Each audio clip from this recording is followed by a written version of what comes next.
Morning. Are you coming in then?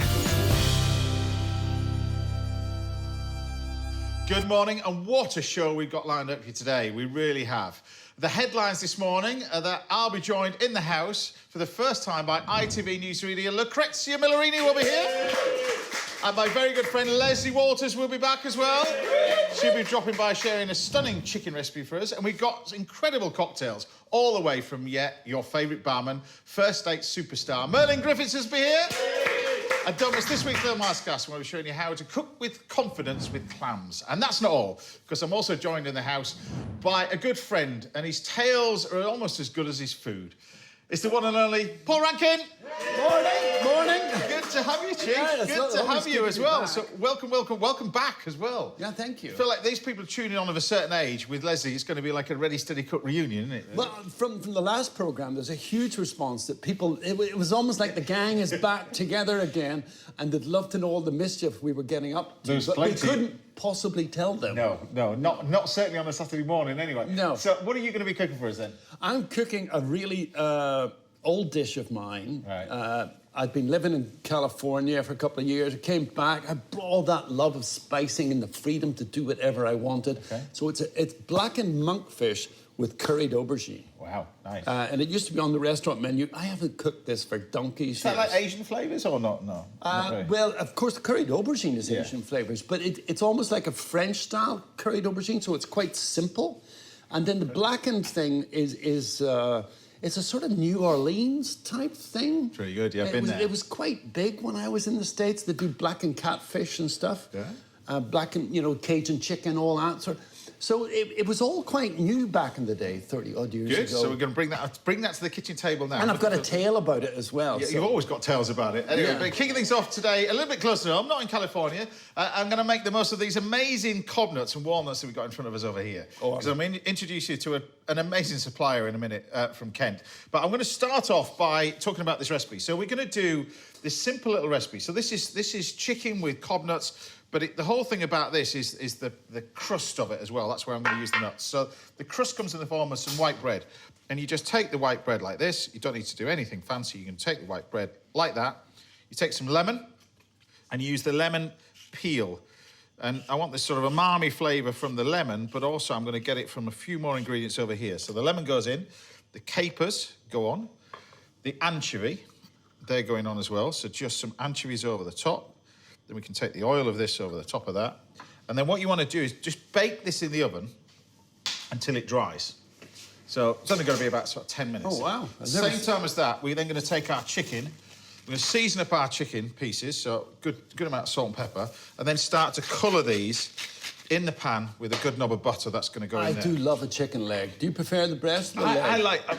yeah, people always go for the breast, don't they? But the leg like this is just simply cooked. So you've got a nice bit of colour on the chicken breast like that and chicken legs. They're going to go in here. We're going to utilise this crust to go over the top. So that will go into there. And I'll fast forward to that in a second. I'll just quickly wash my hands. Because the crust, when the bread comes out, you end up with this. This is the crust that I've got over here. So this is the dry bread, the anchovy, the capers, the lemon. And then we're going to take this... So that's already quite crusty, Yeah, it's dry. So a little bit of colour on it, doesn't matter. And then we're just going to blend this and make this sort of fine, because the texture's going to come from these amazing nuts as well in there. But once we get to that stage, then to add a little bit of colour into this, I can grab some parsley. I'm just going to grab some fresh parsley and take that and shove that in the mixer as well. So yeah, then I'm going to chop the nuts, and then I'm going to top this chicken. But first of all, what you got to do is cook this chicken first of all. So a little bit of colour on this, nice bit of colour on the chicken. That's going to go in the oven as it is. That'll get roasted off, and I'll cook that separately. And then the idea being, once the chicken's cooked, brush it with mustard and top it with this. So you can see you've got that nice little bit of colour happening over here. But then I'm going to top it with these amazing nuts that we've got on here. So to find out more about where these is, because he's been munching them while I've been cooking this, have. we're going to head over to Kent to speak to Edward Lade from Nut Farms. Welcome to the show, Edward. Hello, and thank you. Now, it's an absolute pleasure having you on the show as well. It's one of these special moments that I think, when we started all this, 3 years ago, 4 years ago now, in COVID and that kind of stuff and lockdown, wanted to introduce the general public to all the amazing suppliers we have in this country. And what's great about this is we get several chefs on the show that have never tried this, don't even know where it is, don't even know half the ingredients, and then they come in here, so we're all learning off this as well. So tell me about, where did the passion for it start with you in Kent? Where did that start? My father planted some walnut trees about 50 years ago, and I started to get interested in nuts and realised that where we are in Kent, some 25, 30 miles from London Bridge, I mean, pretty close, it's a historic, growing hazelnuts or cob nuts is a quite a historic crop, and there's a lot of it still here. Now, you said the word hazelnuts and cob nuts in one sentence. Am I right in thinking hazelnuts are native, cob nuts are native hazelnuts? Is that right? What I would say is that a cob nut is a hazelnut grown in this country. And then from an allergy point of view, I think it's very important that people understand that cob nut, hazelnut, and the Old English word filbert are all the same thing. Now, actually, cob nut gets its name from a particular variety of hazelnut, the Kent cob, which is a sort of acorn-shaped one. And which is the one that we've got in front of us sort of here. Would that be that one?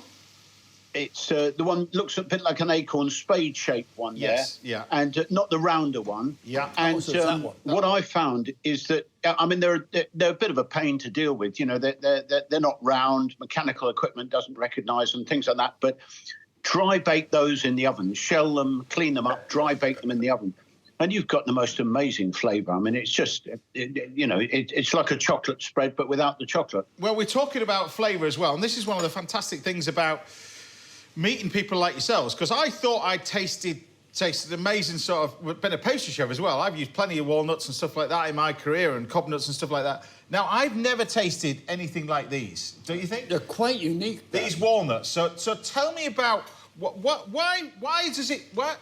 how does this happen? What's the difference in this and the one that you buy from the supermarket? Well, for a start, they haven't been bashed halfway around the world. And I think if you've got the right varieties of walnut and growing them in the right conditions and you look after them, then they can taste really good. At the end of the day, it doesn't really matter where they've come from. Essentially, of all the tree nuts, walnuts have the greatest range of health benefits, particularly the omega-3 and the brain power and all that kind of stuff. But why do these taste slightly sweet instead of bitter? I've never tasted a walnut anything like that before. If I tasted that blind, I'm not sure I'd know that's a walnut. It's delicious. I'm so pleased. That's why I enjoy eating them. I mean, I carefully look after them. I harvest them. If possible, I harvest them by hand, but it's an expensive way to do it. But and then I don't care how long they take to dry, but just dry them down. And as you can taste, they're not bone dry, but they're dry enough to keep for a year in the shell. And it's great. I just love them. You know, so I you're harvesting day. these by hand, but this can't be in just your farm as well. But didn't you start as a young lad? Obviously, your parents introduced you to this, but am I right in thinking you get from the local area as well? You're getting the nuts from the local, including a gentleman who's in his, shall we say, mid-90s, who's got a place next door to you. That's it, my neighbour, and he's the largest cob nut grower in the UK on one site, and he's got 700 walnut trees. And so, because of his age, I help him, and that's principally where most of the walnuts come from. But the Kent cob, that traditional variety, I'm harvesting those from other neighbouring farms as well. I'm very concerned about provenance. I want to know where they're coming from, you know, how the trees have been looked after. And some of these trees I'm working with are really old. Is it like an orchard or is it like a forest? It's more of a farm. I mean, you know, some of his rows are, quarter of a mile long. I mean, it's, you know, it's big stuff. And he mechanically harvests, so he's got a nut harvester, which sweeps most of them up, and it can sweep up the walnuts as well. Yeah. It it doesn't really make that much difference to the flavour, whether it's hand harvested or I don't think. But just to work with, I just find now I prefer the hand harvested ones. But I don't know. I'm learning all the time. Well, we're all learning over time as well, because the amazing thing is with this, it's a bit like when you taste a radish from a supermarket. Yeah. And you taste a radish from the garden. The first thing that hits you is moisture, pepper, abundance of flavour. You don't get that. Life force as well. It's really weird. And when you taste that, you must think, well, what are they doing with it? What are they putting on the walnut? Is it what type of walnuts? Are they just doing it because it's intensive farming, or they're producing that? The quality. The first thing I taste when I taste this, the first thing it tastes the moisture. Now you're not drying this out as much as sort of a supermarket nut as well. No, the stuff that gets sent over from California or whatever is pretty much bone dry, I think, and that affects the flavour. It may be that the aggressive drying gives it the bitter aftertaste. I really don't know, but I find the consistency is not very good. Whereas if you just, the important thing is to just dry it down enough so that it'll keep and store.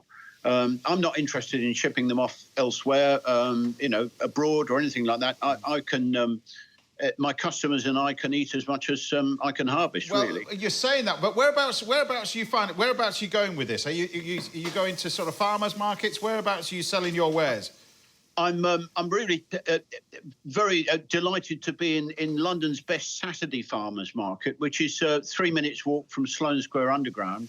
And then I do other markets as well. I've done Borough and really it's through the website, I think, as well. So, but I'm just trying to do more with these nuts. So just let me show you, because I think very few people know nowadays what these things are. Yeah. And they're not, people aren't really prepared to be cracking nuts. So the more you can do with the nuts that you grow, particularly if they're as tasty as that, then the more likelihood is that industry and there's still some reason to carry on growing them. So if anybody wants to sort of fall in love with it like you did as a kid, and you're walking around sort of the garden centres and stuff like that, looking for nut trees as well, because it's got me started. It's got me thinking I should be growing stuff like this in my garden as well if I get the chance. So what am I looking for? What is if I'm going to grow a cob nut, what is the one that I want to look for? Something authentic from this country. What would I choose? Number one is you want two different varieties. Okay, so you want them grafted varieties from a known supplier. And if you wanted the lovely flavour and that of the historic Kent cob, then yeah, you want to buy a Kent cob, but you also need to buy another variety as well, because they don't self-pollinate. So you need some of each so that they pollinate, and the same is true with walnuts as well. There you go. I didn't know that. You see, I've just tasted the cob nut oil, which is lovely. It's got a slight sweetness to it. Do you press that yourself, or do you have to cold press it? Yeah, it's a bit easier to do than the walnut oil, but the cob nut oil is the great thing about that is its versatility, because it'll take the heat. Wow. So Edward, honestly, I've never tasted stuff like this, as in this produce like this. And the provenance, and this is what as British chefs and Irish chefs, we want stuff like this. You should just go rap on all the chefs' doors and say, hey, mate, you ought to be buying this stuff. Well, hopefully I've done it justice, because we've got, just to recap over here, I was thrilled with what you were saying, but we've got a chicken which I've just basically cooked, and then you brush it with some Dijon mustard, and then I've coated this with the crumb that we've got. So that's your crumb with the bread, and I've just added some parsley. I've chopped up the walnuts and the hazelnuts in there as well. The sauce, I've just finished this off with a little knob of butter and so the mashed potato I've just cooked to normal. We've got sauce over here. I'm going to finish this off with a little bit of this. You've got walnut oil. Yeah, tiny little bit of walnut oil just to finish this off as well. This is amazing in dressings as well. Yeah, absolutely useful. But just a little bit of this warmed up. Now, hopefully, Edward, you can see this. Hopefully, I've done your produce justice, because I think it's lovely, this, whether you cook it with the legs and stuff like that. But a little bit of butter, some salt and pepper. This is the liquor that I had from the chicken left over, that I put some cream in there as well. I'm going to finish that off, and I'm going to put the walnut sauce with it as well. But there you have a simple little dish. So before we go, I wish you all the very best of luck with it. As next time I'm over in Kent, I'll come and visit. Thank you so much. Take care, Edward. Thank you very much. How good was that, you see? Easy as that. So there we have it. My roast chicken with a nice little crust of cob nuts and walnuts with a simple little sauce and mashed potato. Done. Yay. Yeah.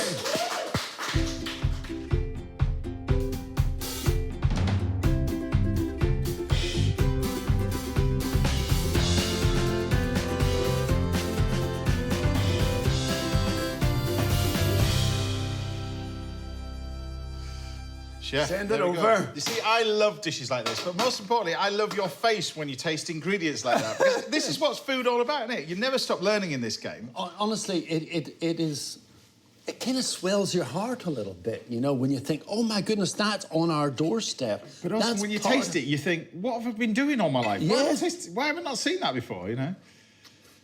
Super tasty. Big flavours and that's delicious. But nice. The sauce is really nice. And it's simply cooked. It's kind of mysterious, but it's familiar at the same time. I really like the kind of anchovy, caper, saltiness, umami, that lemon thing that's coming through in the crust. Goes well with the cabbage as well. Happy with that? Oh, more than happy. Good. Good start to the show as well. Paul will be cooking for us a little bit later on as well. And we've got a dish of mackerel for newsreader Lucrezia Millarini. That's coming up very shortly. But see you after the break, when we're off to Spain on another one of my food adventures. See you in a bit. That is delicious, man.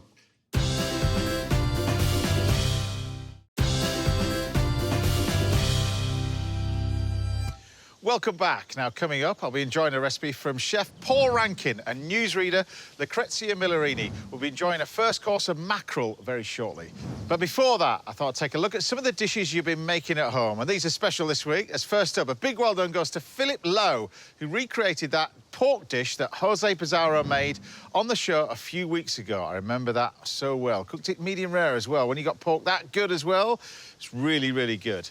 Next up, we've got a photograph from Claire Sherratt, who's just down the road in Winchester, who had a go at that chicken pie. This was probably one of the most popular masterclasses that I did. I did it on the show a few weeks ago, but how good does that pastry look? The chicken you cook whole, and you cook that with water and aromats, and you use the liquor from the chicken once you've ripped it all apart to make the sauce. And that all gets mixed together, topped off with pastry, done, with a little bit of water chestnuts in there as well.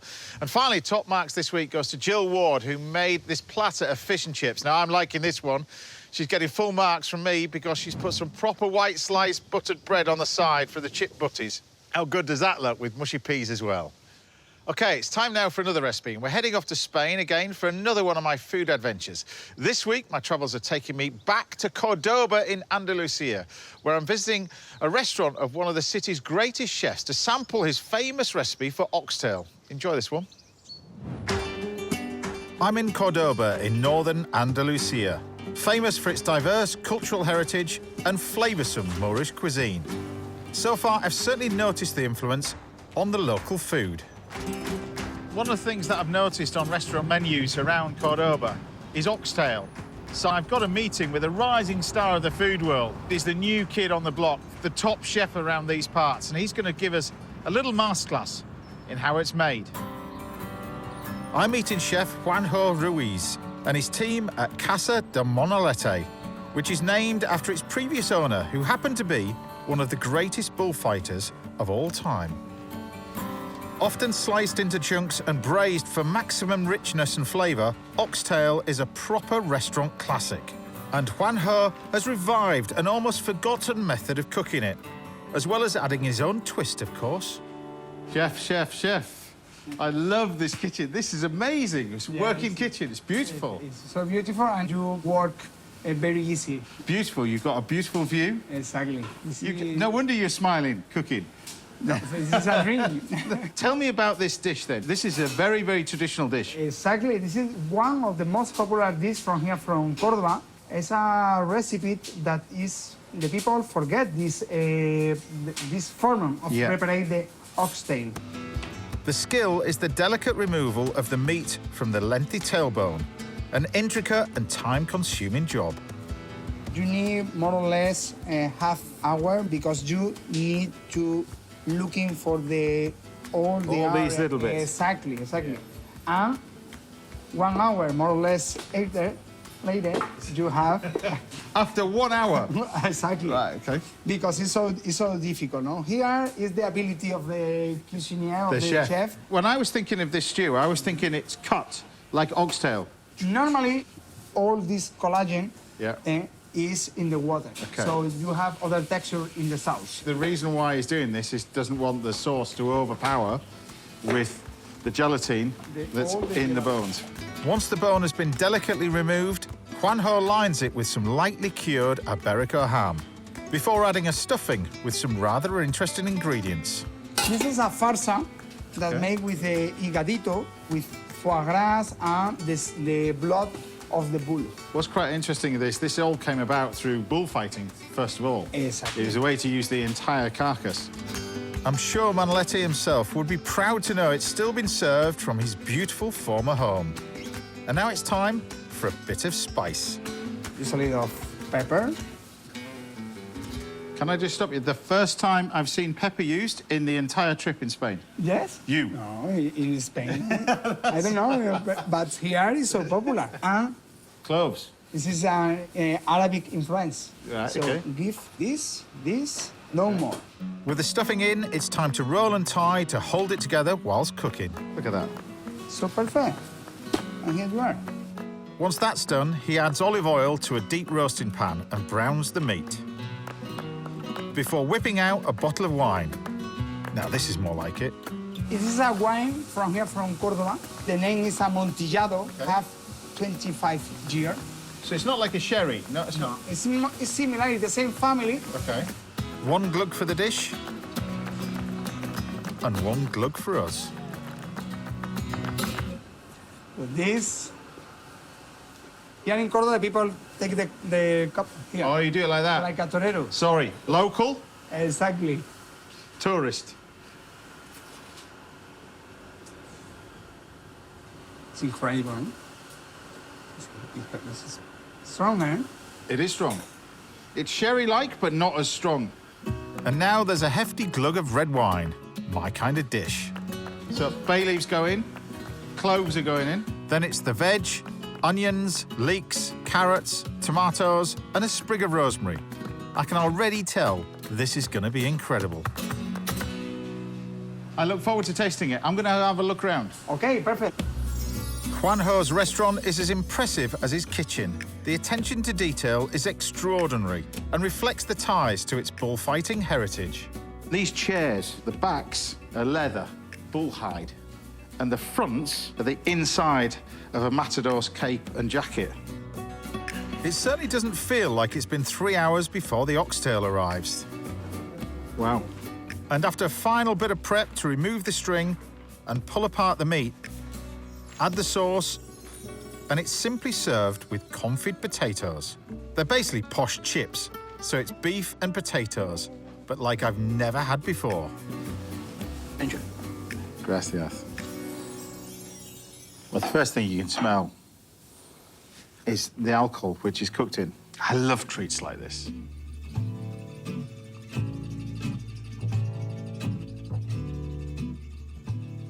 Yeah, that's brilliant. So many times when you taste oxtail, and particularly this type of thing, it can be heavily, heavily thick. This is not, and that's the key to that, is taking that bone out. It's an awful lot of work. The whole thing just works. This is just delicious. It really is. It's really clever. It appears simple, but it isn't. And that's the art to it. To make things look easy, and they're not. What a fantastic city, amazing restaurant, beautiful kitchen, and brilliant chef. There you go. Still to come, we've got a recipe on the way from Chef Paul Rankin, and the genius barman Merlin Griffiths will be sharing some summer cocktail ideas for us a little bit later. But I'll see you here after the break in a couple of minutes. We're whipping up an amazing mackerel dish for ITV's newsreader, Lucrezia Millarini. See you in a bit.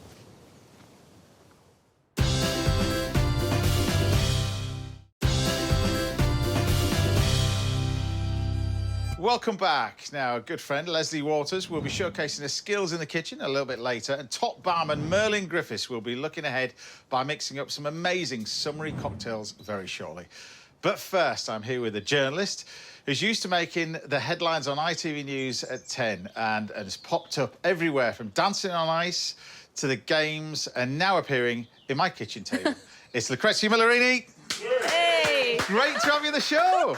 Thank you. Great to have the show. Ching, ching. Oh, ching, this ching. is... I was going to say, you listed all the shows there, but this might be the best. You reckon? Well, we haven't done anything yet. I know, but I get to drink booze and eat food and Well, talk we to haven't you. done anything yet, but So- I'm going to cook for you, because there's a list of tons of food that you love anyway, because I know you Italian background, love Yeah. your food as well. Yeah. So I thought with this one, we wouldn't do Italian, we wouldn't do something classic. I'd do teriyaki.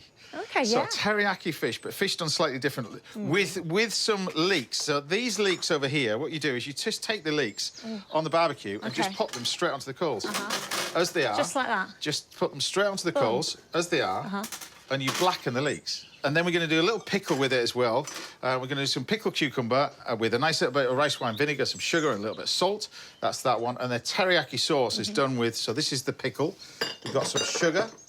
We've got some vinegar, and we've got a little bit of salt. That's for the pickled cucumber. The teriyaki, we've got some gluten-free. Yes. So I know you're gluten-free. Thank you. Gluten-free soy, that goes in there, together with some rice wine vinegar, a pinch of sugar, and we basically boil that up, and that's the glaze to go with it.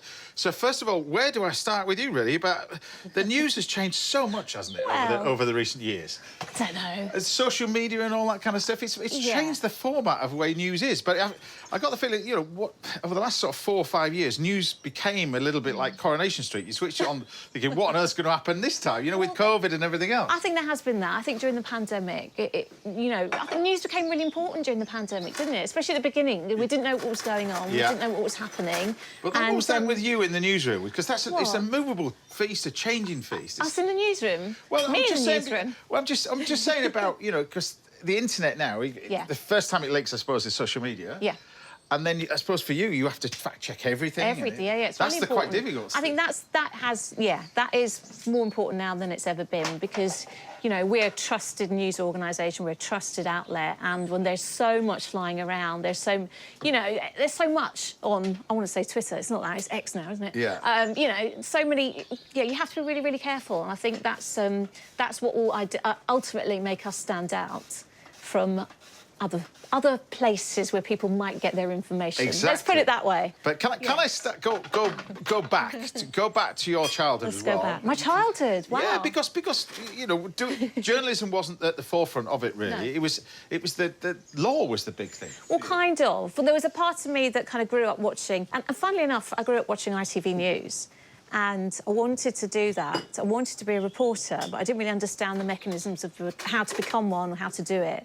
And then I started watching LA Law. And then I was like, oh, but actually I want to be a lawyer. Right. And I wanted to be the kind that got up and spoke in court. And over in the UK, that's being a barrister. So that's kind of what I did. But it was a defining moment for you, wasn't it? Did you you were on holiday and not, I mean, properly fell off a balcony. Yeah, well, the balcony collapsed kind of beneath me and my boyfriend at the time. It was quite a few years ago. So it was, the balcony went, we went falling, and this was in Greece on an island. And luckily, we had health insurance and travel insurance and that kind of thing. So we got airlifted to Athens. And but the best part was there'd just been an earthquake in Athens. So we were kind of left at this hospital that was already pretty much inundated. So it was quite a traumatic event, but also served as a bit of an epiphany for me, as I always say. And I just thought, you know what? You could have died. Let's pursue the thing that you kind of wanted to do originally. And took about a year off. And how did you... Had a bit of travelling. I don't know how to change the subject from that, nearly dying off a balcony, but into a leak. But look, I've just barbecued the leeks like that. So Yes. I'm going to get onto the fish in a minute. Yes. But how do you go about that then? Do you then study back into journalism? Making that transition. Yeah, well, like I said, I had the law degree, which was great background. I did the bar as well. Didn't get my rights of audience, so that means I had to do a pupillage to get that. Right. So I'm a barrister on paper. And if you quiz me now on the law, please don't, because it has been a while. Anyway, so I had a year out, went a bit travelling, fell off another balcony, which is not a lie. This is in Cape Town in South Africa. It was another, actually, it was a collapsing balcony as well, but there were many more people on it. Right. But I was, again, luckily fine. But then I did a postgrad in broadcast journalism. Yeah, so... And then how do you... I mean, the ultimate goal is the news. I mean, presenting the news as well. But how do you go about getting a job like that? Because people ask me about cooking on TV. You kind of... It's not There's easy. no training for it. You just... No, well, there's no training for it, really. You know, I believe that you have to do it. Like, you have to be in it, and the more you do it, the longer you do it, the better you are. Journalism, you mean? I think, and also, yeah, just, you know, news reading. I mean, I started off as a reporter. I started off doing straight news, but also entertainment. I was the entertainment correspondent in London for quite a few years. So I've done all the red carpets, loads of premieres, met loads of celebs. Kept a few of them waiting, I believe, and some of your early career. I did. Well, it wasn't even that early on, but it was, yeah, I kept Meryl Streep waiting on a red carpet. Meryl Streep, of all people, who is, yeah, obviously Hollywood royalty. But that's television, isn't it? And particularly live live TV as well. So I think you got one eye on the fish. Look, we've got the fish over here. I've just got to show you this. This is mackerel, and so many times with mackerel, you're told you've got to eat it as fresh as a daisy. Whereas there's a chef called Gareth Ward. He taught me how to do this, and he told me to invest in one of these salt chambers. And basically what you do is you put the fish in there for 3 days. Wow. With nothing else, just the salt chamber. And it changes the structure of meat, but it changes the structure of fish as well. It's amazing what it does with fish. And it goes it's really peculiar. You get this moisture, but it's a moisture in a different sort of level, really. And we're just going to take this fish like this, a touch of oil, and then pop it. And you probably don't have to do much to it, do you? Nothing else. You don't have to put salt and pepper on it, nothing. And to cook it is really simple. So and often with mackerel, particularly with all fish, really, I suppose, on the barbecue, it can stick quite heavily. So what you do is you just take a little bit of the oil like this, and you just pop the fish straight on it. I've seen my husband do that. Just put it straight on the you've seen that. He's the cook. So put it straight on the coals like that, and that sits in there, really. Oh, so was it everything you thought it would be then? Your first stint on the news, because but you were launched into some serious stories quite early on in your career as well. Yeah, I've done some serious stuff, you know, and that's just the nature of the job, I guess. You know, it's quite a gear change going from entertainment stuff into more anchoring, which. You know, then it's the serious news stories of the day. And then, of course, now we've got to mention. So I've got the mackerel over here. I'm just going to basically cut this up into a nice little piece with the mackerel. But of course, now as we're venturing on later on this year, there are so many things that potentially could happen, that will happen in the news as well. We're talking not just here but abroad. You know, you think about the big news. I suppose big news is election, but both sides of the Atlantic. Yep, we've got a Trump-Biden rematch. Yeah. Who do you think is going to win? Here, I've got no idea. Couldn't possibly comment. Well, you're not allowed to comment, are you, really? I'm definitely not allowed to. And we don't know when it's going to be either yet, so... Well, look, I've got a nice little dish over here. So this is so I've got the leeks which have been steamed. These are just the leeks that I've cooked. Yeah. I've got the cucumber that's been pickled. Here we take a little bit of the teriyaki sauce that goes with it. How do you do the cooking and the talking? I don't know how you do it. It's so good. I can't do that. Like you do the reading. I'm severely dyslexic, and I have this amazing woman called Sam. Sam, autocue, who puts stuff on bigger type for me because I can properly read it. But then you just put the little bit of fish on here, and then all I'm going to do is just top this. And this is a few little bits of deep-fried leeks. So we take the leeks, just simply cook it with leeks. These are the little bit of chilli fronds. So they're actually not chilli, they're actually red pepper, little fronds. And you just put that on it as well. So pretty. Look, that's a picture for social media, right? Look at that. But there we have it. Lovely. My lovely teriyaki mackerel with crispy fried leeks, cooked leeks on the barbecue like that, and a little bit of pickled cucumber. Done. Oh. Wow. Delicioso. Easy as that. Wow. You do make it look easy.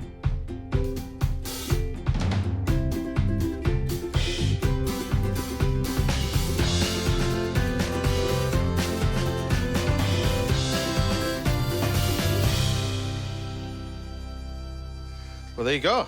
Have a taste of this. First dish of the day. That looks gorgeous. Tell me what you think. I don't want to destroy it. It's too pretty. Well, tell me what you think. It's quite interesting, this mackerel, and it's really unusual. Gareth Ward taught me this, and it's just when you look at it, the skin It goes like leathery. It's really... Fish meat in there is one thing when they say salt aging, but fish in there is just a different thing altogether, particularly on the barbecue. But... I wore a white top just so I could really get my tail. You taste that with a mackerel. It tastes amazing. It's amazing. The flavour's just... Buonissimo. Right, I'll be serving up Lucrezia's second course at the end of the show, and obviously giving you a masterclass in clams a little bit later. But join us again after the break, when Paul Rankin will be firing up the hubs and working his magic on a piece of monkfish. I'm looking forward to that. See you in a bit. Cue the chaos.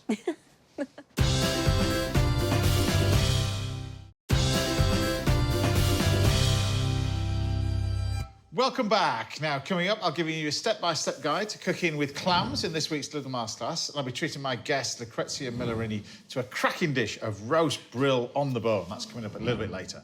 But first, I've been joined by Chef Lesley Walters. Great to have her on the show. And this feels like a Ready, Steady, Cook reunion, to be honest with you. It does a bit. Exactly, because I've got this gentleman to my left who's trying to top trump into the kitchen for more than 30 years, hasn't he? He's been trying to top trump us. It's Mr. Paul Rankin. Woo! Yeah. Great to have you on here. This is quite. People of a certain age will be looking at this is a bit weird, isn't But it? after the last time we were on, we got so many lovely comments about good to see the gang back again and all that. And so we're back again. Bigger and better than 30. Well, you were on it slightly before me. You were 30. What was that? It was 30 years ago for me. Was it about 31, 32 years? Yeah, slightly. You came into the show, what, 2 years in? 2 years in. You were first. You were first. I think we should bring it back. You know, it's all like, okay. Ready, think at 40 minutes, not 20 minutes. So we haven't Change it to 40 minutes. Exactly. So we haven't got 20 minutes or 40 minutes. Okay. We've got 10. What are we going to be doing? We're going to be doing blackened monkfish with curried aubergine. Now, this is a dish I used to do back in the early days of my restaurant, Roscoff, when I first came back from California. So what took you to California, first of all? I mean, obviously, as a chef and travel, stuff like that. Was it... So where were you? Were you working in France, or what were you doing? No, I was living in Vancouver, and I wasn't very impressed with the food scene. So I thought, where is rural but will have an amazing food scene? Right. I thought, the Napa Valley. Yeah. So I took off in my car. Yeah. I went down and went to see Chez Panisse in San Francisco and da-da-da. But I ended up getting a job in the Napa Valley. And then, you know, as soon as you're living in the States, you start to get all that influence. Yeah. And one of the things that was big at the time was blackened, that sort of Louisiana type thing. So this is what we're going to be doing, that sort of New Orleans, that kind of stuff. I brought that sort of influence back, put a sort of Michelin-type spin on it, you know, did it quite carefully, and it was one of the most popular dishes. Now, I want this to cook fairly quickly. But this kind of cooking they do in New Orleans with shrimp, don't they?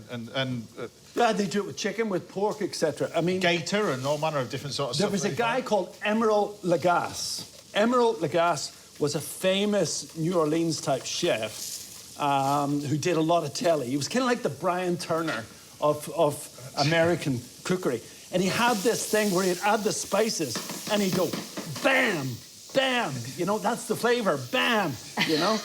I love that. So Emeril sort of made it very popular. So can I just say, I've got the aubergines in here. I've got the chilli and the garlic. You want this in the oven? Yes, please. In the oven. A little bit of salt, yeah? A little bit of salt. A little bit of salt. In the oven. So I'm doing 2 fairly small portions so that it cooks fairly quickly. So the whole idea of this bit is this blackening bit as well.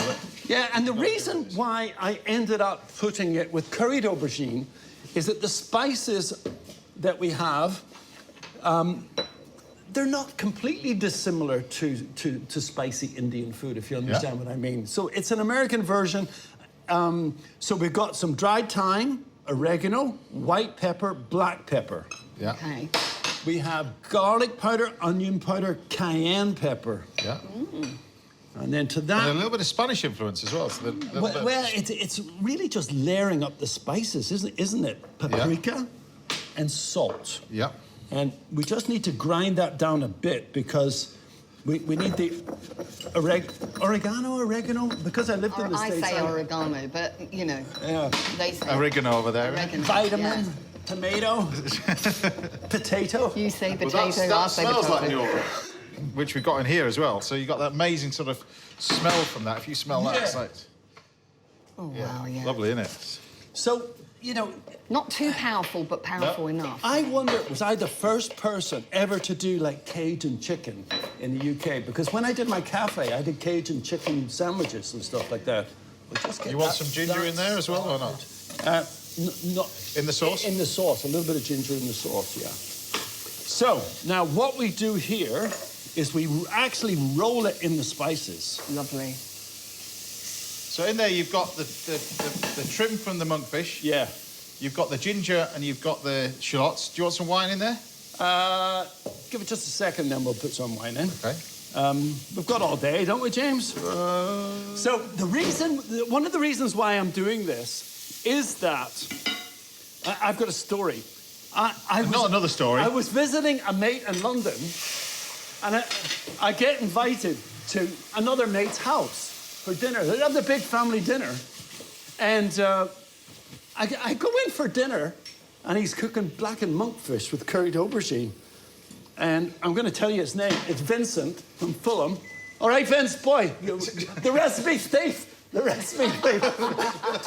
And I'm like, Vincent, is that my recipe? And he goes, what do you mean? I go, I forgot to bring the book along, but I did this recipe in a book called Hot Food, Cool Jazz. Or Hot Food, it was. So it goes into a fairly dry pan so that the spices burn and you get that charred thing. That's part of what this is all about. Sink there to wash your hands. Oh, yeah. So Vincent cooks this dish of blackened monkfish with curried aubergine, and he did a fantastic job, better than me almost. Almost. And I'm like, I don't know if it was just serendipity or whether he really did, or whether he was taking the mick, you know? You've got to be careful with this, don't you, when you blacken in the spices like that. A little bit. Depends how hot your pan is, yeah. Can I put some coconut milk into this? Is that reduced enough? That's reducing down with white wine. We want... That's what that is. That's the toasted spices, isn't it? Yeah, and that's what it's supposed to be like. Yeah. So we're going to put that in the oven. We're going to put it. Can I put that in the oven? Whack it in the oven, okay. It's great, that. Yeah, that goes straight in there. Yeah. A little bit of curry powder. Did we put any curry in with the aubergines? Yes, yet? I put it in. Yes. So, okay, we're nearly there. So we've got some coriander. So the fish doesn't want only a couple of minutes in the oven. That's all it needs, isn't it? Really, in a nice hot pan. Yeah. Monkfish. Sometimes you want to rest it. Oh, yeah. So maybe we'll just go out in the garden for a wee while, or What? And pick some wild garlic like you've done. I picked that yesterday. I know you did. Yesterday. I'm I do this impressed. naked foraging thing, almost you? like forage What time do you bathing. do that, then? You've got to watch out for Whoa! Stop this a minute. You do what? naked foraging. It's like forest bathing. You know, you can really feel the energy of the forest. Yeah. You got to watch out. You got to watch out for nettles. I'm quite famous. People say, "Look, there goes Rankin with his big His Dotley. feet and his long hair." You go. No, I do not say naked foraging.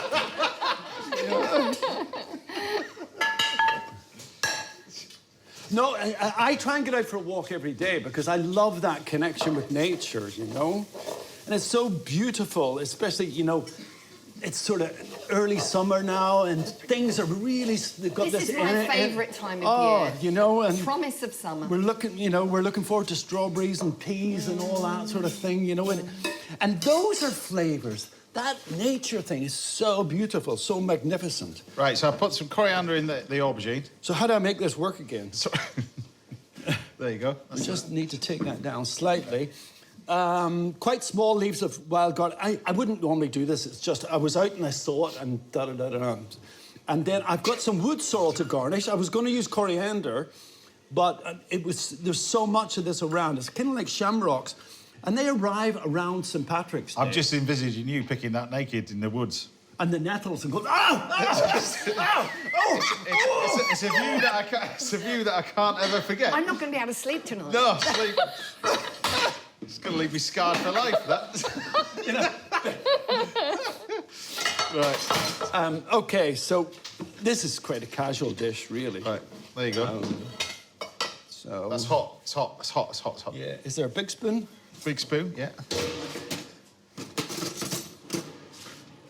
I'll get the monkfish out for you.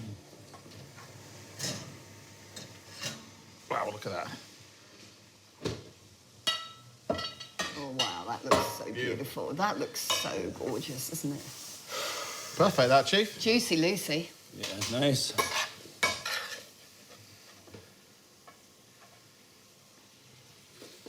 Turn it off, yeah. So, you know, you could put, if you want to make this easier, you can put it in a little timbal. That's too chefy. Timbal, that's too... Timbal? That's too No. No, but it makes it easy. You know what it makes it easy for? Is if Serving. you've got a dinner party Yeah. and you just go boom, boom, boom. Yeah. And then it stays fairly sort of together. And I can't believe my mate Vince nicked this dish. And then I forgot to put the... I forgot to bring the book along to prove that it's mine. So the beautiful curry sauce. Oh, wow. Look at that. And then just garnish with a little bit of some Belfast wood sorrel. Oh. Just for a wee bit of tang. You know, in the old days I would have used, coriander or micro coriander or something like that. Happy with that? But that's it. Blackened monkfish with curried aubergine. Foraged. Foraged. Shamrock. Easy. Done. Paul Rankin, everybody.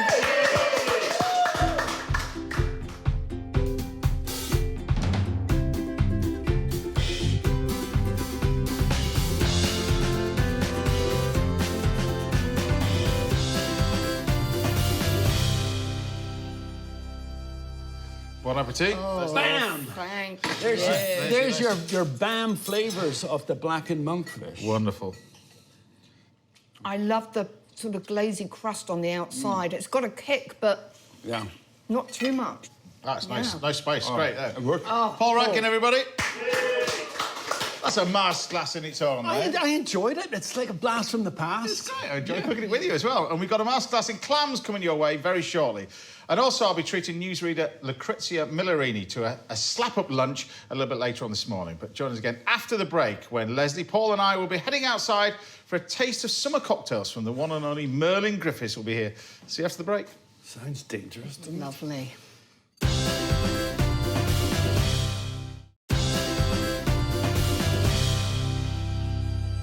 Welcome back. Now I'll be chatting some more to newsreader Lucrezia Millarini later on this morning. We've got a masterclass in clams in store for you in just a few minutes.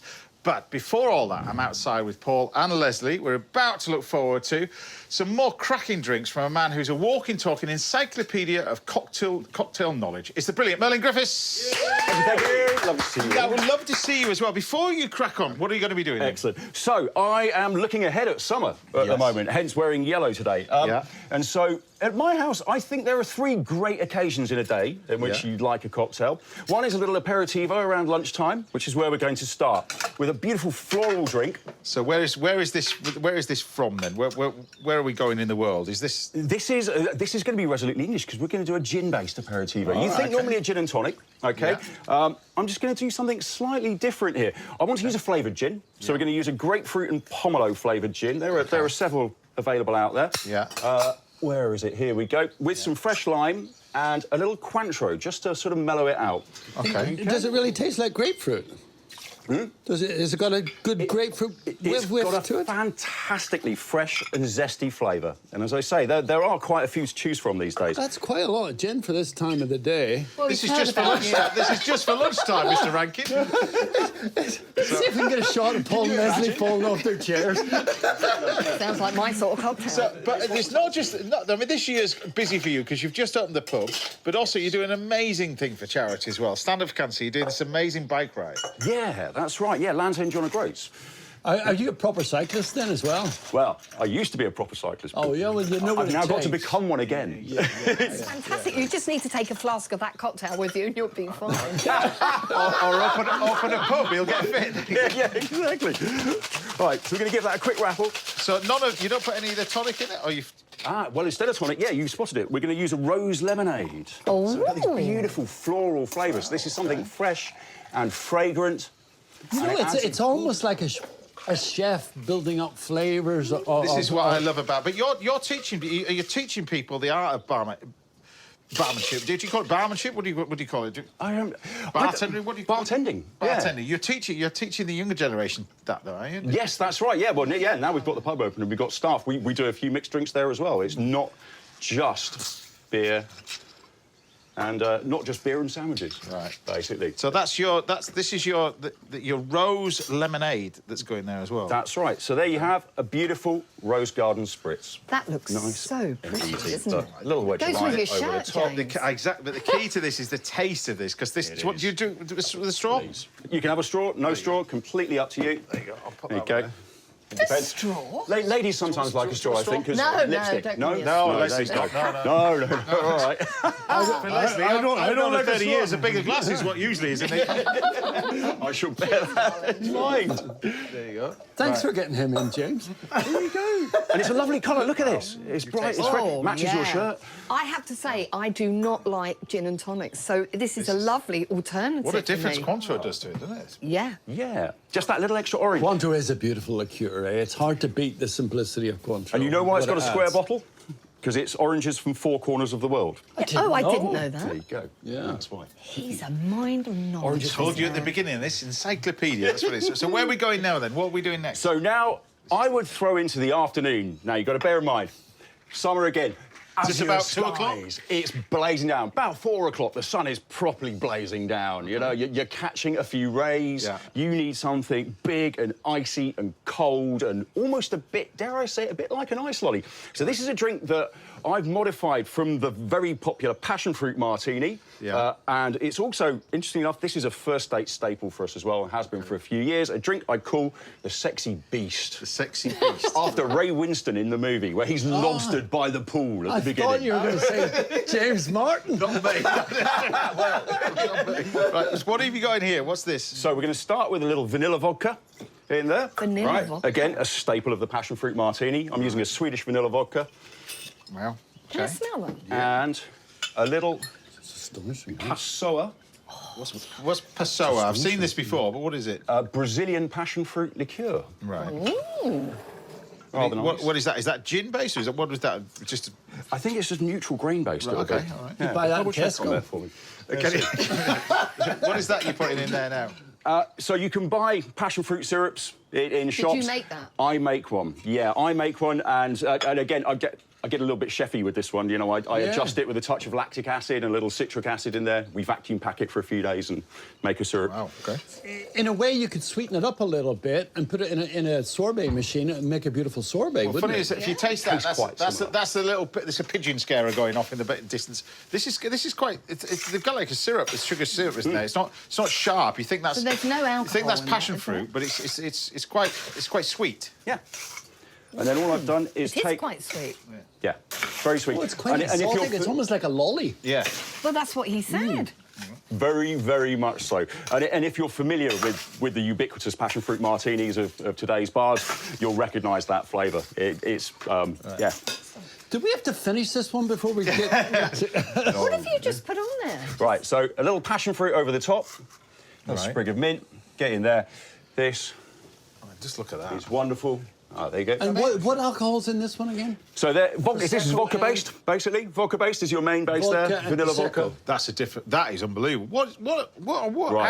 How the hell have you Oh just my done that? God. So that's going to be largely the pop in that is down to the syrup. And this is where you use the citric acid and, And the lactic Brazilian acid, thing's which- giving you that sort Yeah. of... If you're going to do that at home, yeah, you can get citric acid. It's often sold as lemon salt. So you can add a pinch of lemon salt in there, right? And that will give it its zing. If you're particularly keen, root out phosphoric acid or lactic acid. Phosphoric acid is the flavour is the zing that gives Coke. So it's big. Just to up go there. back, Coca-Cola. there Gives it its- are 2 drinks you've done on this show since I've known you. This is one of them. The other one you did was when I was in a bar in Great sorbet. in LA. Cosmonaut, was it? Cosmonaut, that's right. What if people are going for a drink in a bar and they're asking for what are they asking for that? Because that is epic.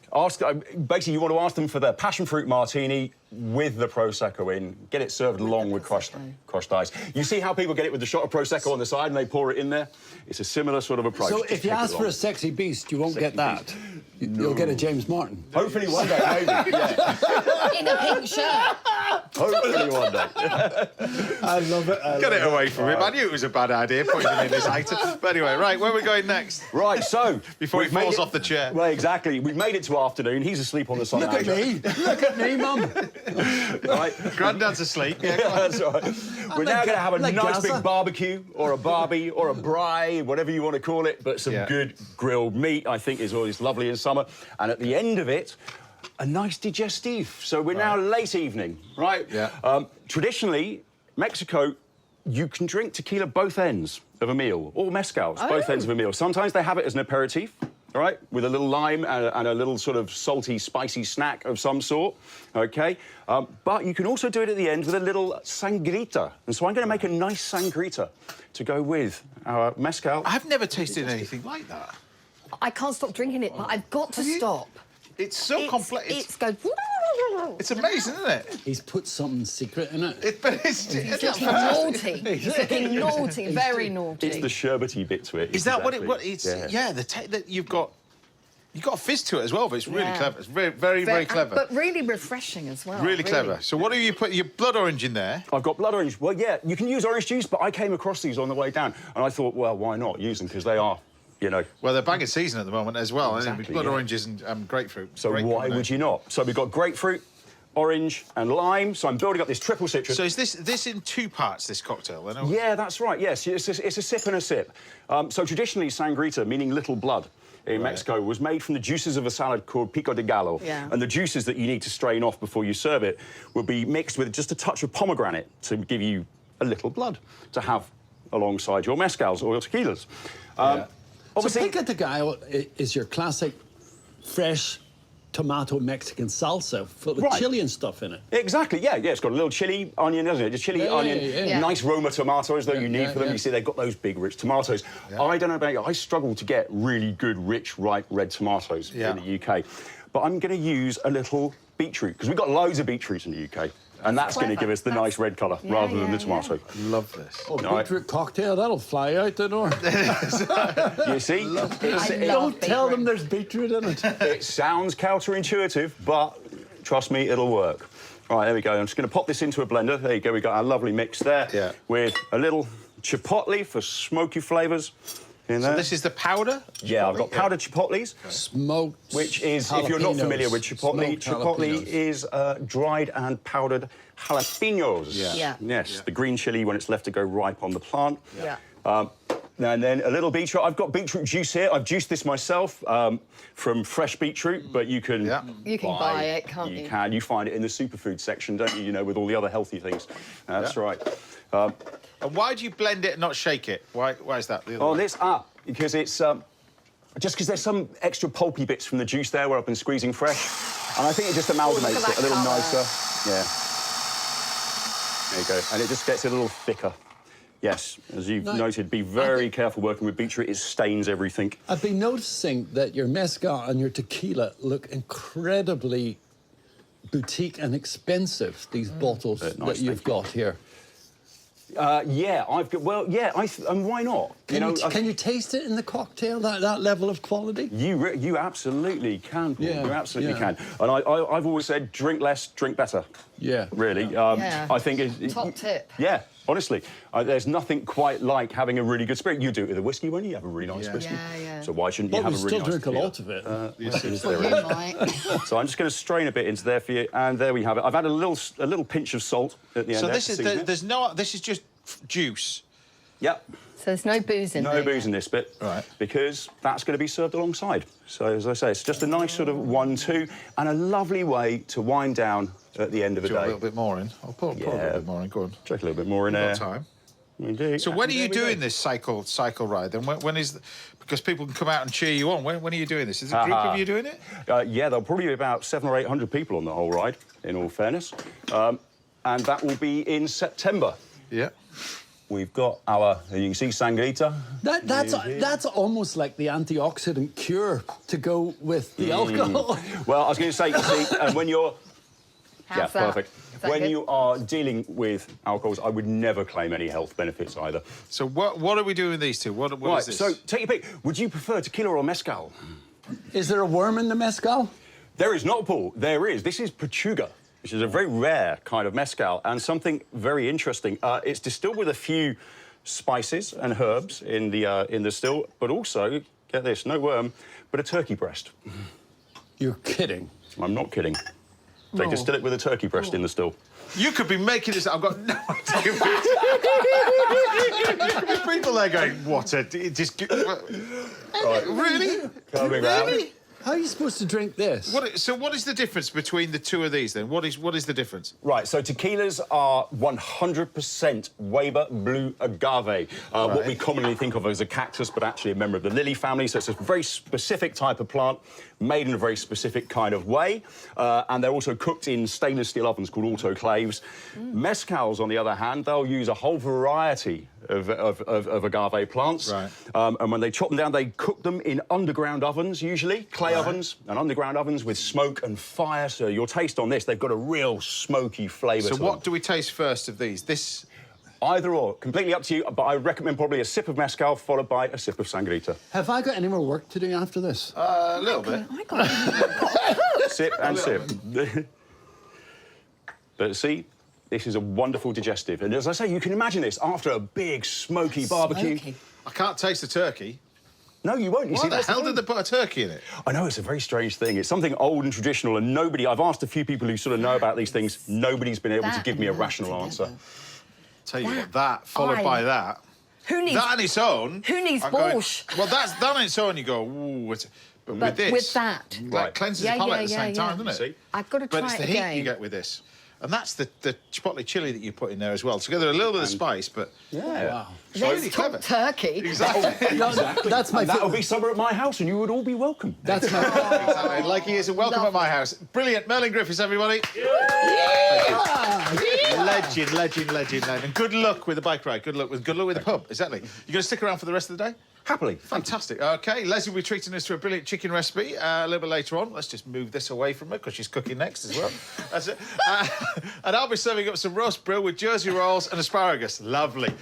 For Lucrezia Millarini at the end of the show. But see you after the break, when I'll be showing you how to cook clams properly in this week's Little Masterclass. I'll see you then. This is amazing. Game changer.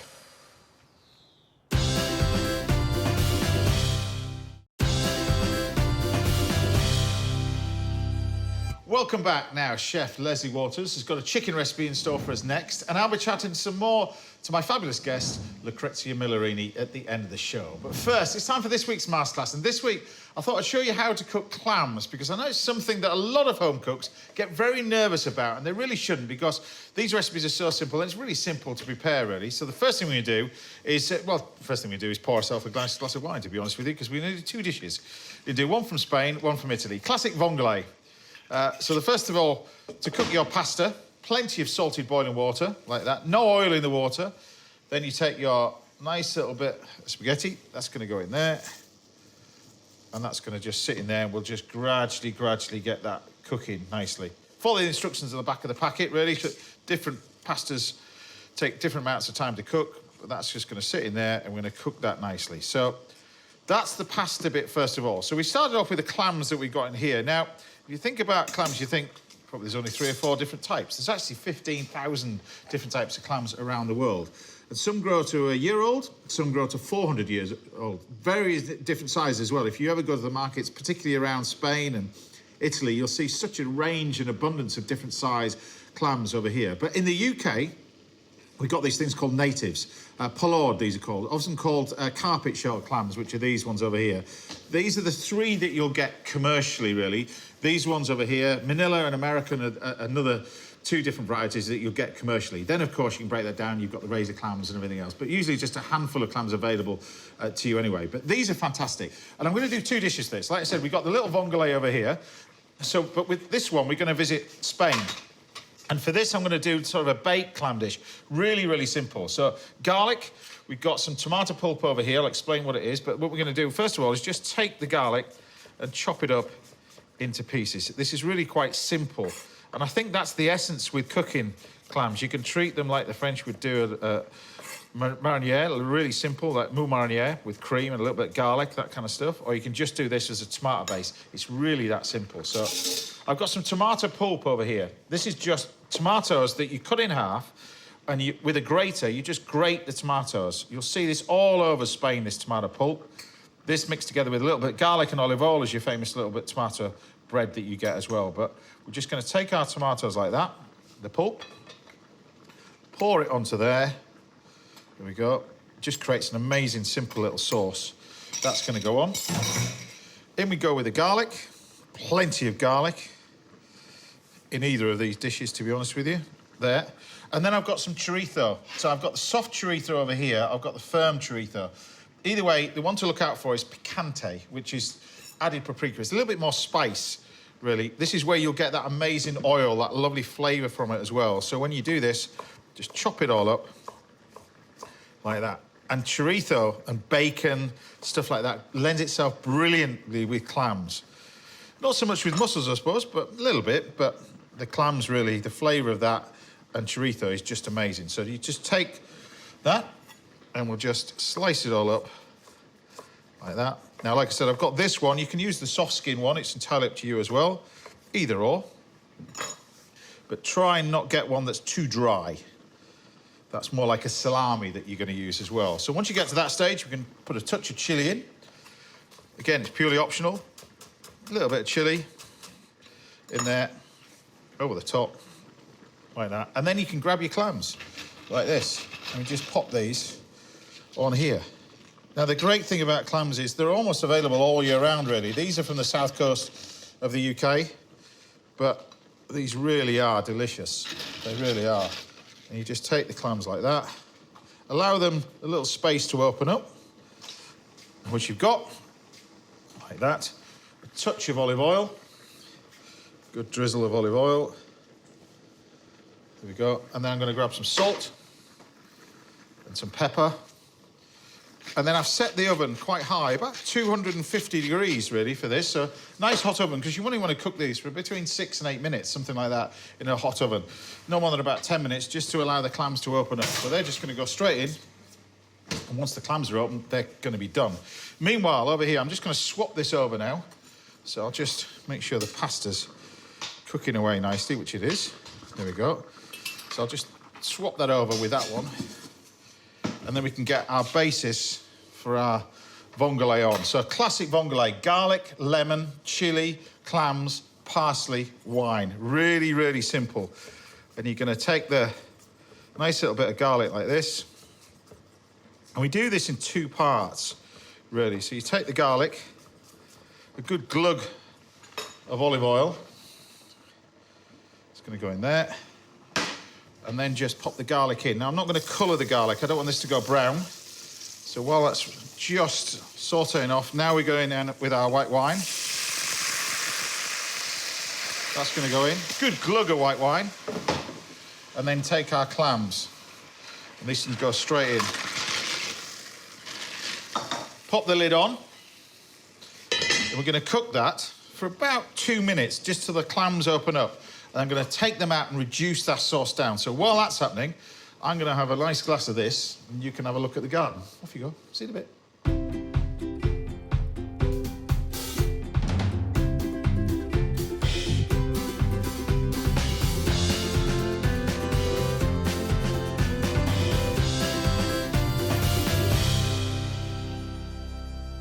Now, the great thing about this, you want to cook the clams until they just open. So take this off. The clams are now cooked. You can see they've opened up. We're just going to take these out now and then turn up the heat of this. So this is the key to this, is actually creating a sauce out of what we've got in this pan to actually finish off cooking the pasta. So what you don't want to be doing is thoroughly cooking the pasta in that water. You want to finish it off in the liquor that we've got in our pan here. So that's your clams, nicely opened up. And we reduce this down quite rapidly, and this will increase the flavour of this, but the clams are there ready. They can go back in. And just to finish off this, we're going to add some chopped parsley, some chilli and some lemon. So chopped parsley is going to be used for both of them, really, but just a little bit of flat leaf parsley and a little bit of chilli. But I think this is the key to it, really. It's this reduction of this sauce. You get amazing flavour from the clams. Now, They require a little bit more cooking than mussels. So, you know, another couple of minutes. Mussels will be open in about a minute, something like that. The clams need probably a couple of minutes max, that's all. But in essence, this is such a simple little dish as well. We've got the chopped parsley over here. Chop that up. And then obviously for a vongole, you can add a little bit of chilli. It's up to you. Green chilli, red chilli. A little bit of spice. I actually don't take the seeds out of a chilli, but I'm going to chop that all up. And then we've got some lemon zest and lemon juice at the end. A touch of that. So they have that. But it's this reduction, I think, is the key. So take your time on this and make sure this is reducing down nicely. So really crank up the heat and allow that to reduce down. You'll end up with probably twice as much liquid. If you start off with a glass of white wine, you'll end up with probably 2 glasses of liquid. So you need to reduce it down to that single glass. There's actually loads of flavour that comes out of clams and loads of moisture out of this. But I think this is the key, where we take our pasta now, and I'm actually going to finish off cooking the pasta in this liquid.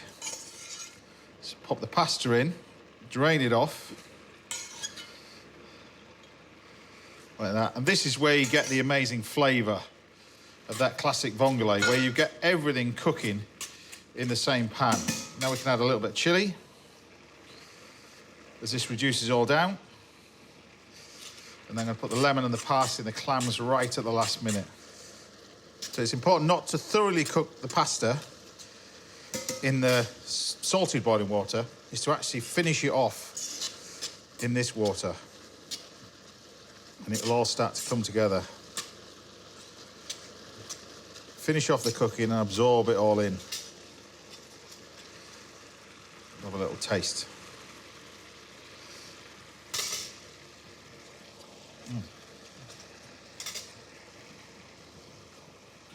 You have to do it this way. You get so much more flavour. So you see this is almost reducing down to next to nothing now, which is what we want. So give it a quick stir again.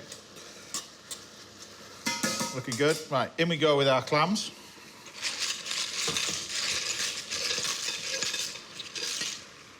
That can go in there. In we go with our parsley.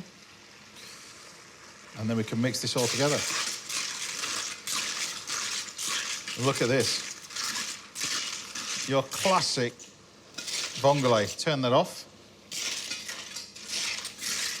Such a great dish, this. It really is. And then finally, just to finish this off, a little bit of lemon zest over the top. And a squeeze of lemon juice. Just the final bit. Just to finish that off. And instantly, when you taste this, you'll suddenly realise that's where you get that amazing flavour from as well, when the pasta is cooked in the liquor that you've cooked the clams in. It just tastes totally, totally different. And it's really one of these ingredients that, like many shellfish, people don't really cook in this country that much. You kind of have it when you're on your travels on holiday and everything else, but because you don't know how to cook it. But it's the simplicity of cooking stuff like that is the key. And once you've learned a dish like this, it's one of those dishes you'll keep going back to again and again and again, because it tastes absolutely amazing.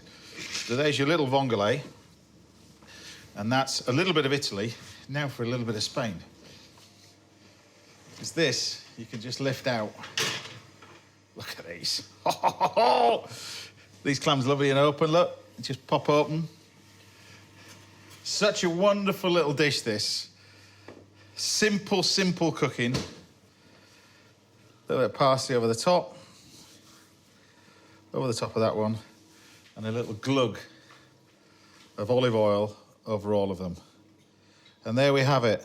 Clams, our native clams, cooked 2 different ways, but 2 classic dishes from our European neighbours. Easy as that. Done. Now, if there's anything you'd like to learn about a little masterclass, then do get in touch with me, see if we're going to help out right here on the show. I love doing those. Time now for a quick break, but join me again in a couple of minutes when we enjoy a sit-down recipe from Mrs. Lesley Walters. I'll see you in a bit.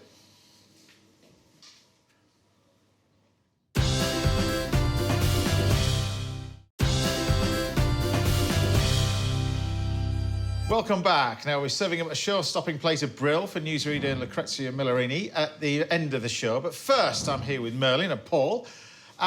We seem to be having a ready, steady cook reunion mixed together with a barman in there as well, because we're about to taste the dish. That sounds appropriate. Exactly.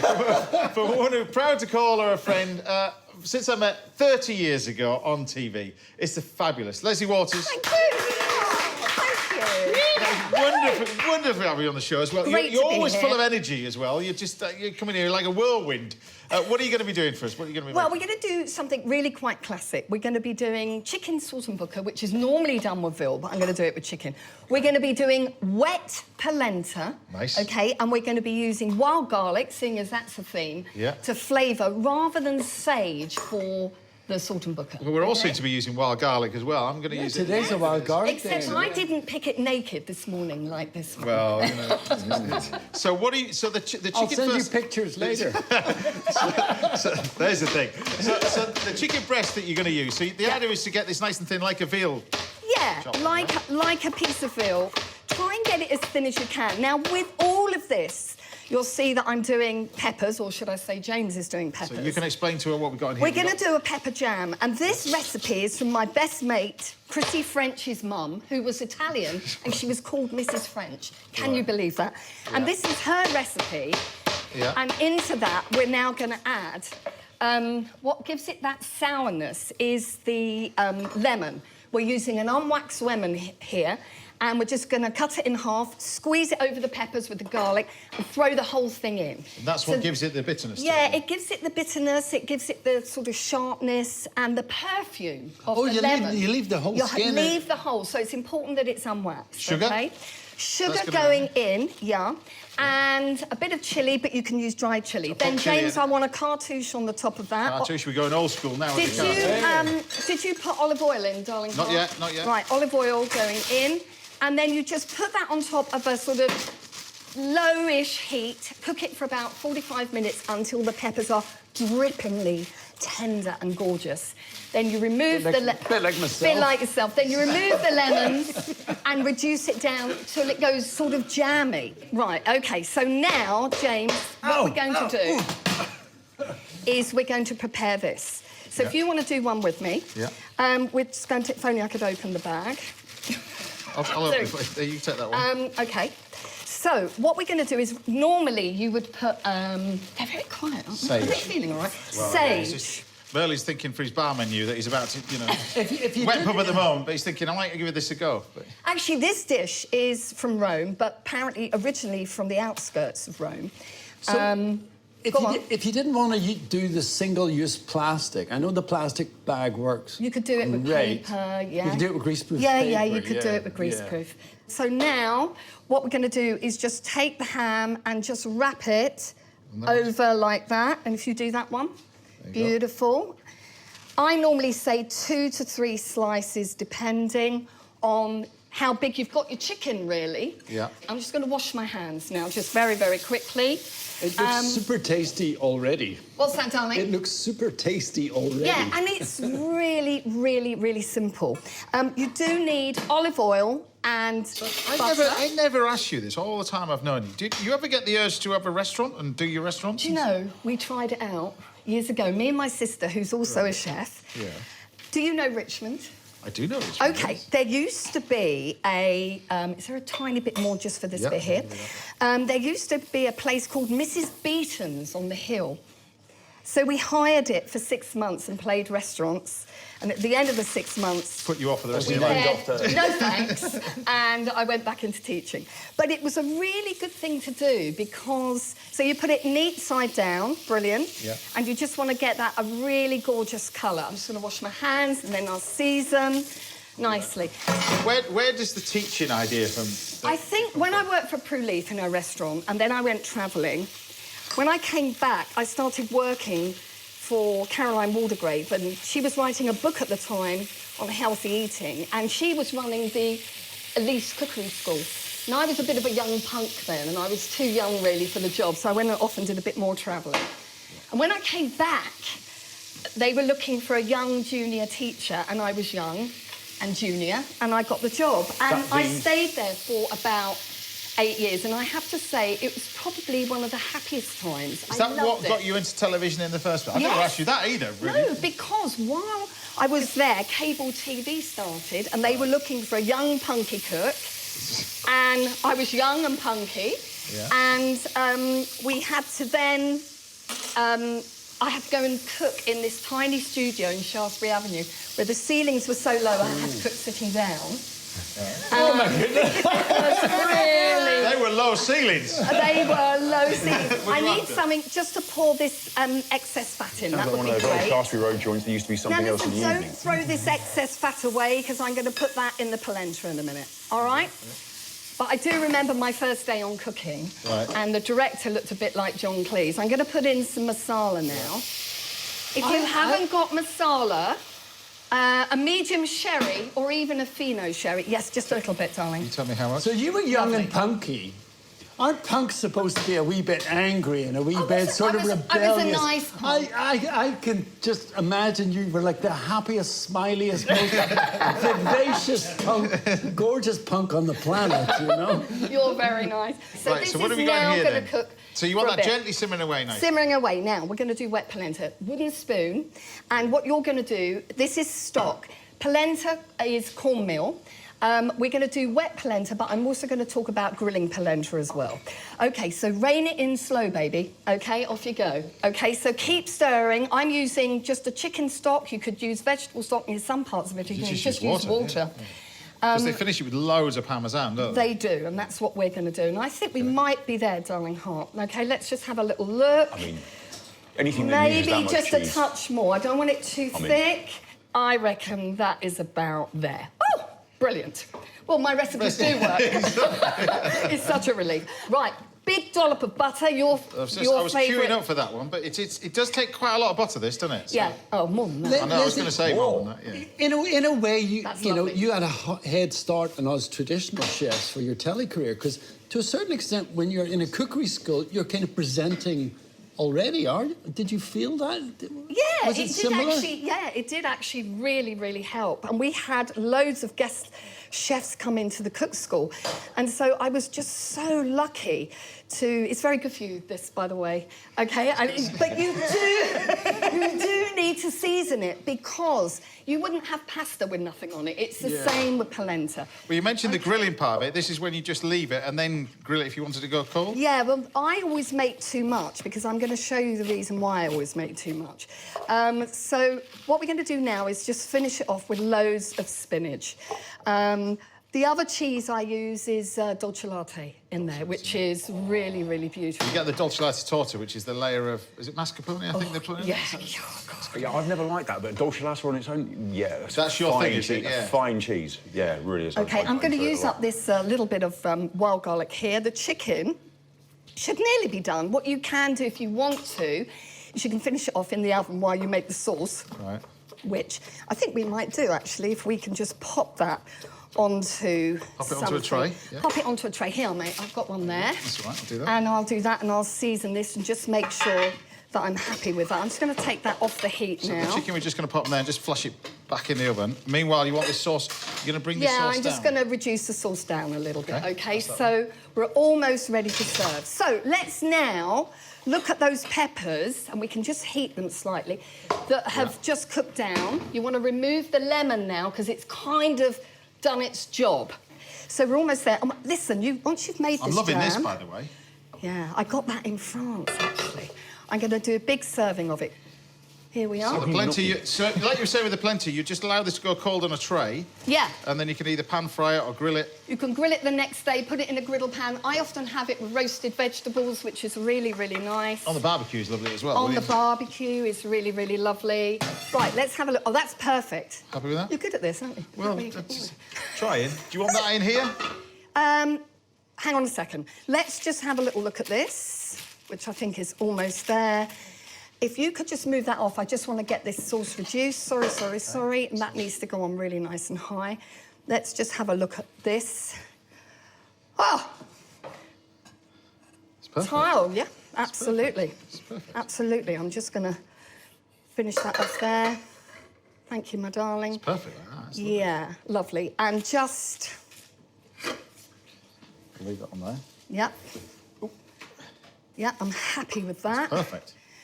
Lovely, lovely, lovely. Have we got big spoons? Yes, yes, yes. Right, lovely. OK, so to serve up, this is what we're going to do. We're going to take that wet polenta like that. Looks good, that, doesn't it? You have to season it properly, though, don't you? You have to season it properly. Yeah. Can you whack that on really high, darling heart? OK, good. And then we've got our lovely... Thank you. Good. Hope you're hungry, boys. Yeah. Looks So, amazing. say if I had cut that chicken and it wasn't cooked, Yeah. all you do is what I did there was just pop it back in Yeah. to the pan. It's only going to take 4 or 5 minutes anyway, isn't it, when you've Yeah. cut it all out nice and thin. Yeah. Like I say, wild garlic, sage instead. Yeah, sage is really beautiful, or wild garlic. And then just to finish off, what I'm going to do is just take this pepper. Oh, you're brilliant.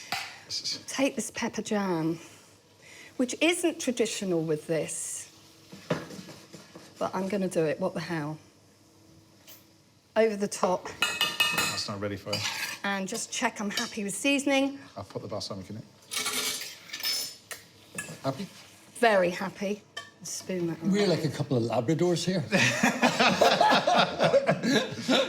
Chicken, bacon, huge amounts of cheese and butter. That looks amazing, though. What's So, not to give us the like? name of this dish. Chicken saltimbocca with wet spinach polenta and pepper jam. How good does that look? Lesley, everybody.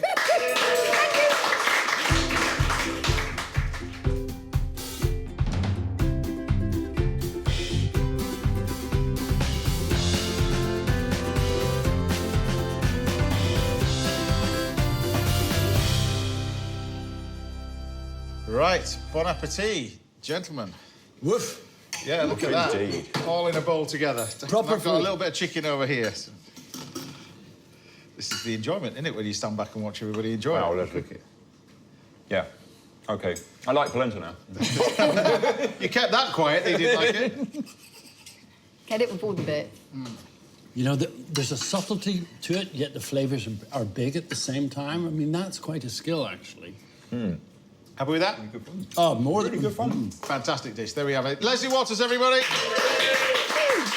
Right, we've still got time for one more final course of roast brill on the bone for all my guests. I'll see you after the break.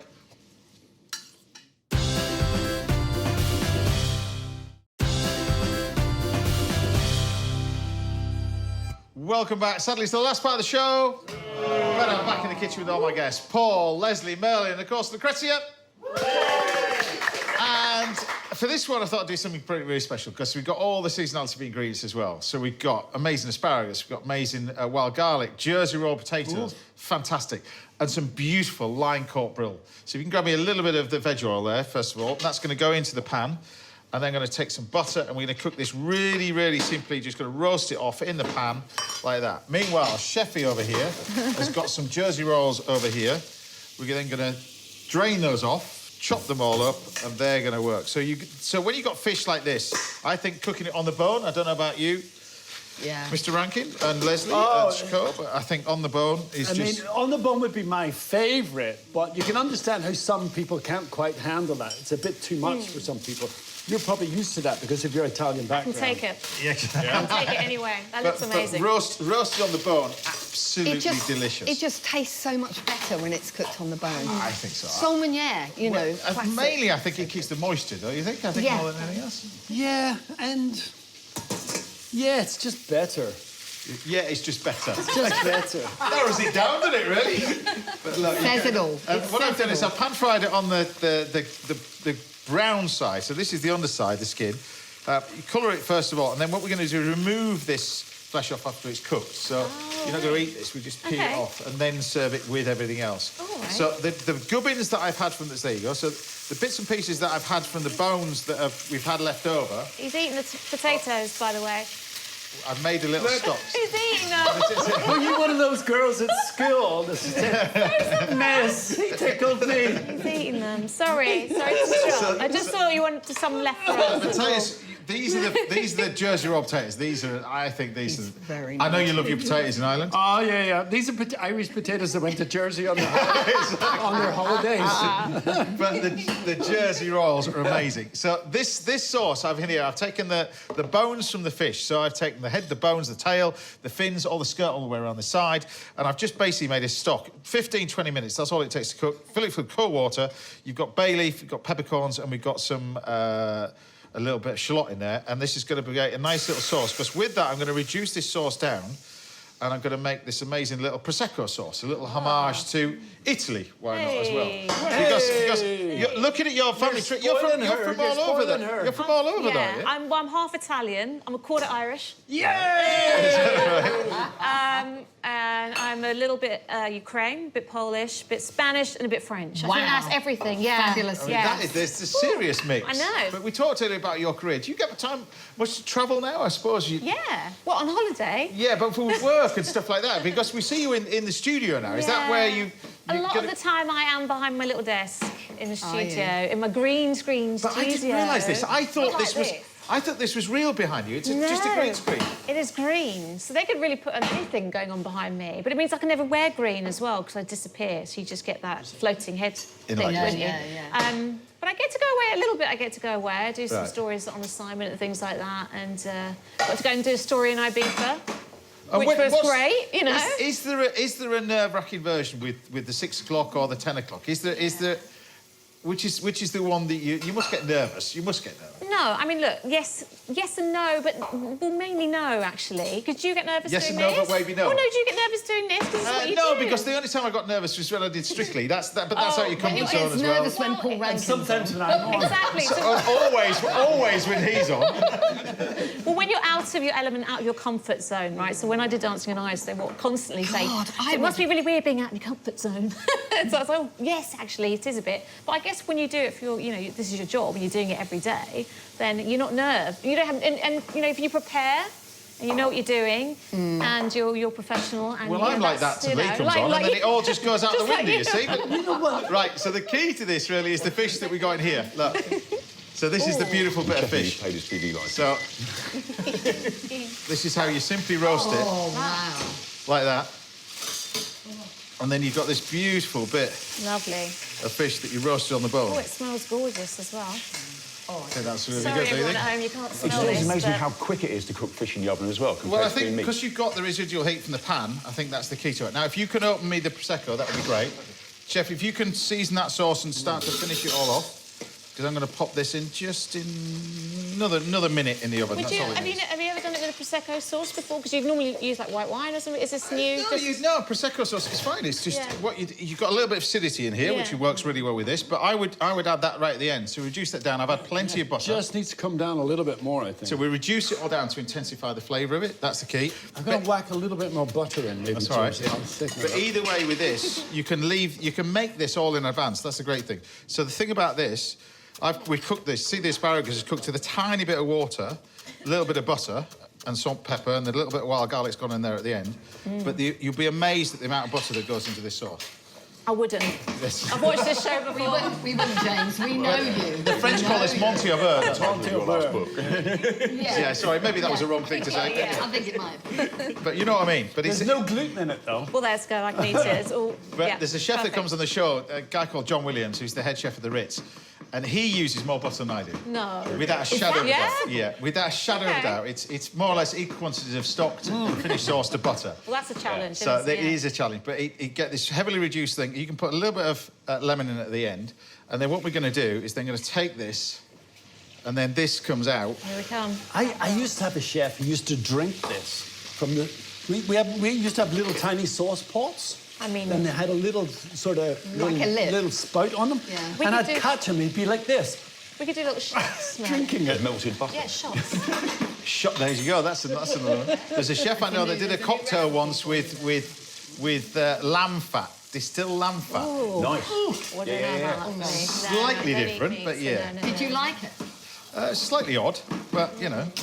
I mean, there's precedent. You do bacon fat in bourbon for old fashions. Heard of that? Yeah. Really? Yeah, bacon fat washing is a lovely thing. It's sort of based around the old perfumier's idea of déglace, where you use the fats. It's a really great way of just pulling flavour out of things. Wow. There you go. Look, we just knows got a his nice stuff, little bit of He fish. does know his stuff. Look at that, the way that peels off. Oh, yeah. Beautiful. Nice little bit of fish there. And then Chef is there with our sauce.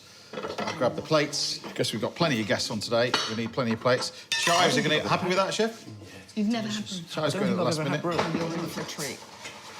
So, plate-wise, the wild garlic as well. You can use the leaves, you can use the flowers. It's entirely up to you. But then we're going to grab our nice little bit of asparagus. Juicy bit of fish, isn't it? You like the big spoon, don't you? He's a big spoon I'm boy. going to do it refined, but he's just putting a bucket on it. Look. I'm just amazed that was there are any quite potatoes delicate, left. actually. But look at that. A few bits of asparagus on there, like that. And then we've got our lovely bit of fish. Roasted bit of fish. Thank you very much, Chief. So good. Well, And then the sauce. silent in anticipation of trying this. A little spoon over the top.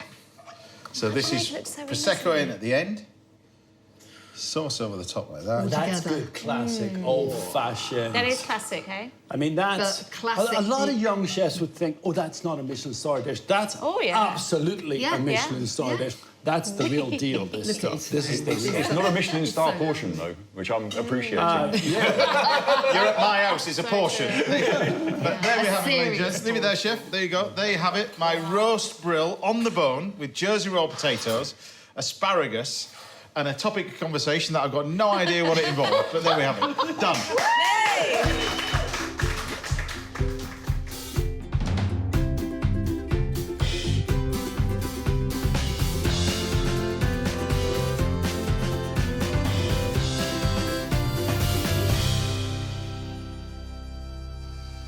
Right, Lucrezia, you go dive into that one. Thank you. There we have it.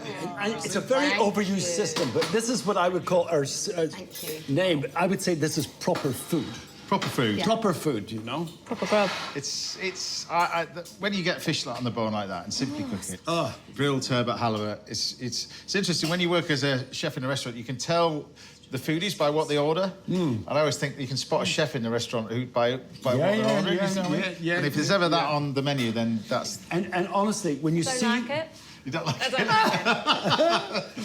When you see the colour on the edge of that Look you've at got... the Gorgeous. juiciness of that fish. So juicy. That is Quality the word I of would produce, use. simply cooked. Easy as that. see us, we're amazing chefs. See us too. We're not I bad see chefs. you. I see you. You're all right. You're all right. But that's it. That's all we've got time for today. Massive thank you to all my guests, to Edwin and Kent for those amazing nuts earlier on in the show, Merlin, Paul, Lesley, and of course the one and only Lucrezia Millarini. We'll see you here the same time next Saturday morning. We're joined by friends of the show, Richard Corrigan, Nick Nairn, and singer Gabrielle will be here. Until then, thanks for watching. Have a great weekend. See you at my house next week. Bye for now. Bye.